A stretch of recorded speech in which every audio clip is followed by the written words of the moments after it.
سودی نظام کے خاتمے کی وفاقی شرعی عدالت کے فیصلے کے بعد حکومت کے لیے ایک نیا چیلنج کھڑا ہو گیا۔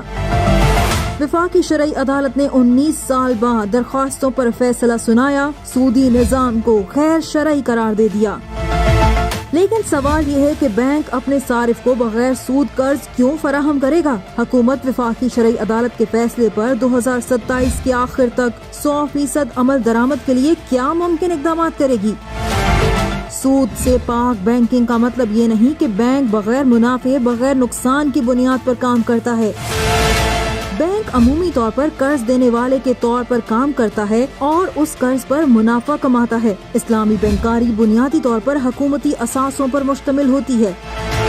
ایک بینک اپنے صارف کو گاڑی خریدنے کے لیے نقد رقم نہیں دیتا، بلکہ خود گاڑی خرید کر اسے صارف کو کرائے پر دیتا ہے اور آہستہ آہستہ اثاثے کی ملکیت کو وقت کے ساتھ منتقل کر دیتا ہے۔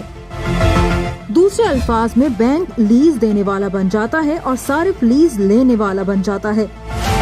جس طرح سے لین دین کا ڈھانچہ بنایا گیا ہے وہ ممکنہ طور پر روایتی اور اسلامی دونوں بینکوں میں بالکل یکساں واپسی پیدا کر سکتا ہے۔ اب سوال یہ ہے کہ کیا 5 سال میں بینکنگ کو سود سے پاک بنانا آسان ہوگا؟ صرف 2 سال میں بینکنگ 100% اسلامی کیسے ہو جائے گی؟